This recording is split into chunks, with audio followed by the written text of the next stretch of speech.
Kionopati, oh benar. Wus kalayan Karsonoto sudah dituruti kehendak raja, yoto kang kocapo mangkin, dan sekarang yang dikisahkan. Janmo kang samyo tinilar, manusia yang sudah ditempatkan aneng jroning pulau Jawi di tanah Jawa, binadok ing dedemit, dimakan oleh dedemit. Meh telas pan amung kantun, hampir habis semuanya, hanya tinggal sekawan doso soma.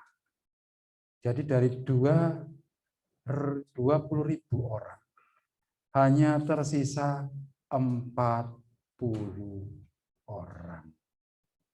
Selebihnya jadi lalapan demit.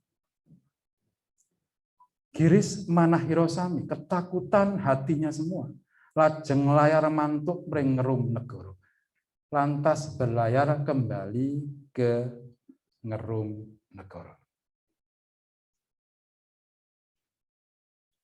Apakah benar kisah orang-orang Rum dimakan demit di tanah Jawa? Hal ini yang menjadi polemik di beberapa tempat karena beberapa orang juga percaya. Jadi demit tanah Jawa itu geragas. 20.000 orang dimakan semuanya, disisakan 40. Mungkin yang 40 ini penyakitan. Jadi tidak enak dilalap. Yang lainnya sehat-sehat, segar-segar dimakan semuanya. Kisahnya seperti itu. Ya, ini kan juga ada polemik dan ada beberapa orang yang percaya itu juga karena ini disampaikan oleh pemuka agama mereka. Kisah yang sebenarnya memang benar demikian, cuman tidak semuanya dimakan oleh demit. Demit yang dimaksud adalah para penganut Tontro Berowo. Jadi para penganut Tontro Berowo aliran kiri ini mensyaratkan untuk menumbalkan manusia. Jadi sebagai syarat ritual mereka akan mencari manusia hasil perang. Jadi tidak mungkin mengorbankan tetangganya, enggak mungkin. Kawan sendiri enggak mungkin. Beda dengan zaman sekarang. Kawan sendiri pun dimakan. Itu sudah lebih kejam dari Tontro Berowo ya. Zaman sekarang itu kawan sendiri aja dimakan. Zaman dulu itu korban perang. Jadi di Jawa sendiri itu ada beberapa wilayah perdikan. Jadi wilayah perdikan itu kalau di Jepang seperti ronin ya. Jadi ada penguasa lokal yang punya prajurit. Benar-benar otonom. Jadi kalau geng-geng seperti itu. Jadi kalau sebagai raja tanah Jawa berarti memang luar biasa hebat. Karena mereka harus menundukkan jagoan-jagoan tiap daerah. Tanah Abang ditundukkan. Daerah Senen ditundukkan macam-macam sampai seluruh Jawa kan luar biasa. Maka raja tanah Jawa dianggap sebagai ketua geng tertinggi. Zaman dulu itu seperti itu. Maka ketika peperangan antar wilayah, antar daerah otonom dengan daerah otonom, biasanya mereka akan mengambil tawanan. Nah, tawanan ini yang dijadikan caru atau korban. Jadikan korban. Jadi bukan tetangganya, bukan anaknya, bukan saudaranya, bukan. Zaman sekarang saja tetangga saudara dimakan. Zaman dulu tidak. Jadi mereka dijadikan tumbal, dibuat persembahan untuk meningkatkan kesaktian mereka. Ini para kontrol biro kiri. Nah, apalagi melihat orang kulit putih yang baru datang dari Ngerum. Wah, dagingnya merah. Oh, gede legi. Ini pasti Betari Durga suka. Wah, ini kebubule. Wah, dibeleh wes gede legi. Nah, Itu orang-orang Rom juga sebagian banyak yang dijadikan tumbal, dijadikan caru oleh para penganut Tontro Berowo, tapi juga tidak semuanya. 20.000 orang itu banyak. Tidak semuanya menjadi tumbal seperti itu. Sebenarnya sebagian yang habis dari prajurit-prajurit Ngerum, sebenarnya ini yang ditempatkan adalah prajurit, bukan penduduk biasa, bukan rakyat sipil. Karena dibabat habis oleh prajurit Mojopahit. Dibabat habis oleh prajurit Mojopahit. Prajurit Mojopahit sendiri juga tidak karena inisiatif mereka sendiri, karena mendapat tuntutan dari Kaisar Cina. Ada kepentingan politik dan ekonomi di sini. Ketika melihat pasukan Turki masuk ke Jawa, Cina yang sudah mengincar Mojopahit akhirnya bingung. Mojopahit punya hutang 40.000 tael emas ke Cina. Gara-gara apa? Gara-gara kesalahan sasaran. Ketika Mojopahit sedang perang Parekrek, Mojopahit Wetan dan Mojopahit Kulon, armada Laksamana Cenghe masuk ke Surabaya. Bayangkan, situasi perang. Ada armada asing masuk ke pelabuhan Ujung Galuh, sekarang Tanjung Perak, Surabaya. Masuk tanpa berkabar. Sikat sama Majapahit. Kalau nggak salah 100 sampai 200 prajurit Cina habis. Begitu habis, Laksamana Cenghe langsung mengatakan bahwa kami prajurit dari Cina tidak ada hubungan peperangan antara Mojopahit Wetan dan Mojopahit Kulon. Akhirnya diundang Laksamana Cenghe ke Keraton Mojopahit oleh Prabu Wikromowardono. Di sana Prabu Wikromowardono menghaturkan maaf. Sebenarnya bukan salah kita. Masa nggak dengar kalau Mojopahit sedang perang? Harusnya akan dengar.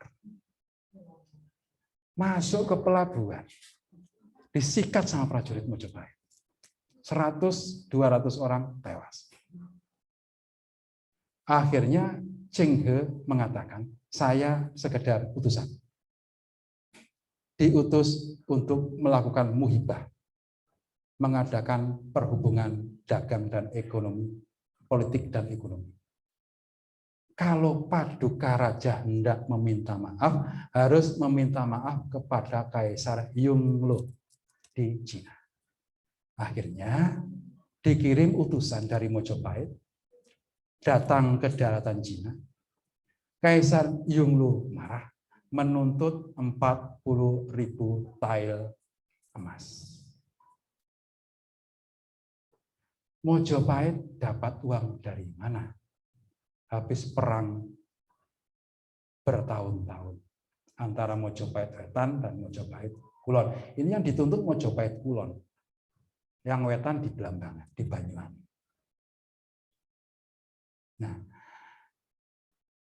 setelah utusan dari Jawa pulang ke Mojopahit, Prabu Wikromowardono mengumpulkan emas, ternyata dapat 10.000 tael. Berarti masih kurang 30.000 tael. 10.000 tael dibawa ke Kaisar Cina. Kaisar Cina mengampuni. Orang Cina itu, Kaisar Cina itu waktu itu merasa sebagai Raja Langit. Jadi seluruh kerajaan itu bawahan Cina. Kalau sudah memberikan upeti, udah bawahanku. Gitu. Akhirnya karena 10.000 tael emas diaturkan Raja Jawa ke Cina, diampunilah yang 30.000 tael, tidak usah dibayar. Cenghe melihat ada pergerakan dari Turki. Cenghe sendiri punya keinginan, punya pemikiran, punya kehendak membangun kerajaan Islam di Jawa. Karena di Cina mereka sulit menembus. Cina itu Konghucunya kuat, sudah dibackingi oleh Buddha. Jadi banyak sekali pegawai-pegawai di Kekaisaran Ming itu yang beragama Muslim. Maka mereka ingin mengarahkan pandangannya mendirikan negara Muslim di Jawa. Nah, kebetulan melihat pergerakan pasukan Turki masuk ke Jawa. Nah, Cheng Ho menggosok Raja Mojopahit.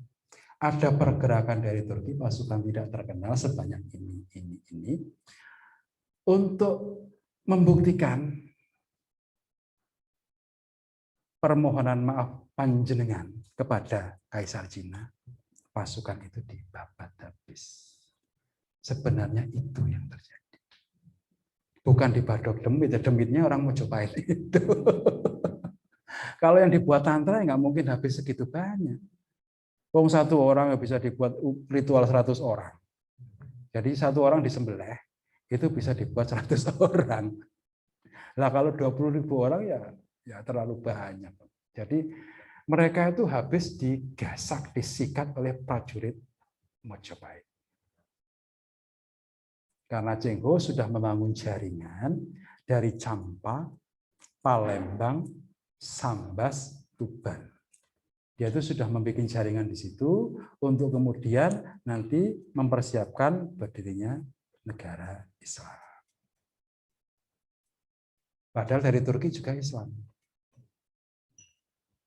Maka sebenarnya masalahnya apa? Masalah ekonomi. Rebutan lahan. Rebutan wilayah.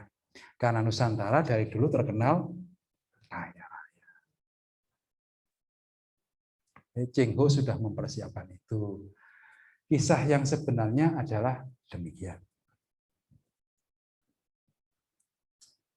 Di Turki sendiri waktu itu masih ada konflik. Masih ada perebutan kekuasaan.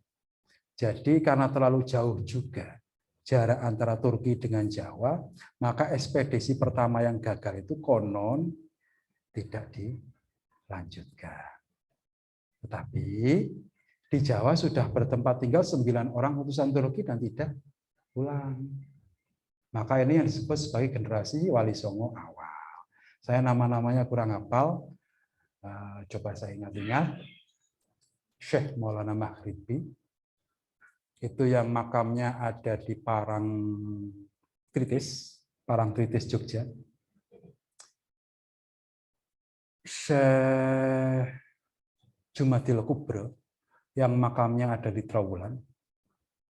Syekh Subakir yang kita kisahkan sekarang. Syekh Maulana Hasanuddin, Syekh Maulana Aliyuddin,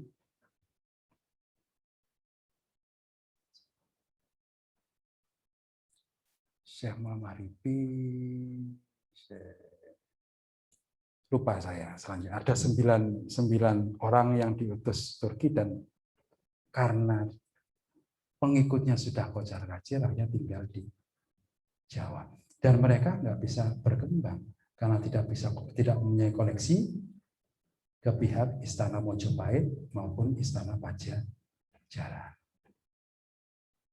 Baru generasi ulama yang selanjutnya yang dipimpin oleh Raden Rahmat baru bisa menembus Mojopahit.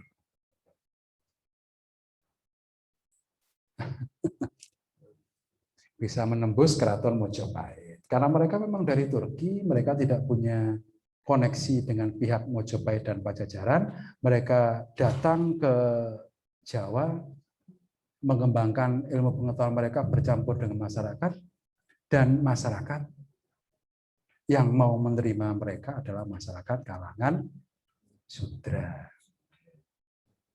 Karena di Jawa ada 4 kasta, ada 4 warna. Yang pertama warna Brahmana. Yang kedua Ksatrio. Yang ketiga Wesya. Yang keempat Sudra. pendatang dari Turki datang ke Jawa, mereka itu dipandang adalah seorang wesho, pedagang. Para pedagang tidak mendapatkan perhatian yang lebih dari para bangsawan dan para Brahmana, karena mereka dianggap sebagai warna yang rendah. Maka ketika agama Islam masuk ke pesisir, yang mengikut adalah warna Sudra. Tidak bisa menembus bangsawan, tidak bisa menembus apalagi Brahmana. Makanya Wali Songo generasi pertama tidak berhasil menyebarkan agama Islam di Jawa. Terbatas di pesisir utara dan itu kantong-kantong kecil. Termasuk salah satunya adalah Syekh Kuro di Karawang. Itu adalah generasi Wali Songo pertama. Terus generasi yang kedua, mereka sudah masuk dari jaringan Cheng He. Cheng He sudah mempersiapkan jaringan masuk ke Istana Mojopahit. Mereka sudah bisa bermain cantik di kalangan keraton. Akhirnya perlahan-lahan mereka bisa menguasai seluruhnya Keraton Mojopahit, dan ketika Brahmana maupun Ksatrio tertarik memeluk agama Islam, maka Wesho maupun Sudra pun akan ikut tertarik masuk. Demikian yang kisah tentang demit yang membadok orang-orang Rum, yang memakan orang-orang Rum habis 20.000, sebenarnya adalah pergerakan pasukan Sandi Mojopahit yang digosok oleh Cheng He sebagai balas budi, sebagai ganti 30.000 tael emas yang tidak bisa dibayarkan oleh Prabu Wikromo Wardono. Majapahit sendiri juga tidak waspada bahwa sebenarnya perintah penumpasan itu tidak datang dari Kaisar Yunglo, tetapi berasal dari Cheng He. Zaman dulu perhubungan sulit, tidak seperti sekarang. Kita punya internet, kita punya HP. Kalau ada bawahan pemerintah seperti ini, kita bisa konfirmasi ke atasan. Kalau zaman dulu susah.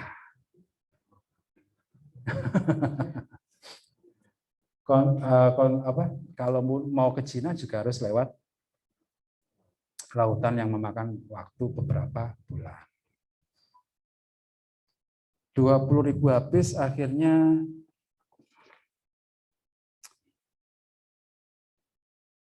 Syekh Subagir mendapat tugas. Bagaimanapun caranya, misi awal harus berjalan.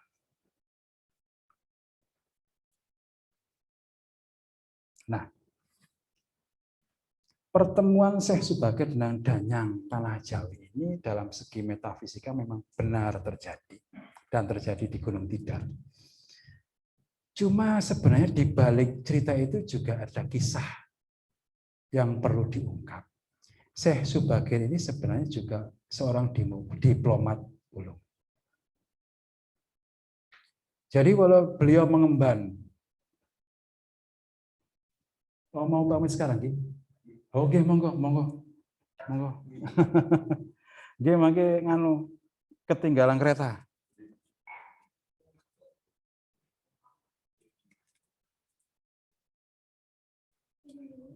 Ya, makan dulu aja, nggak apa-apa. Nggih, monggo Ki, nderekaken.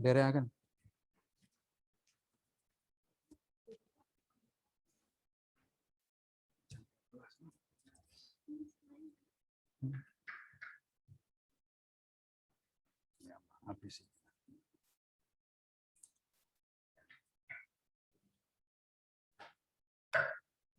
Sudah jam 12, mungkin istirahat dulu. Kalau mau makan dulu. Nggih, sekalian. Monggo, kita istirahat dulu.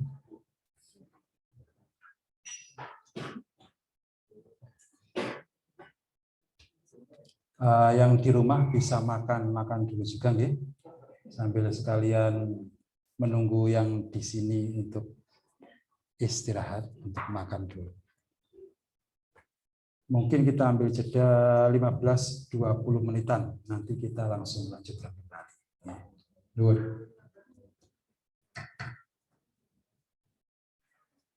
Apanya?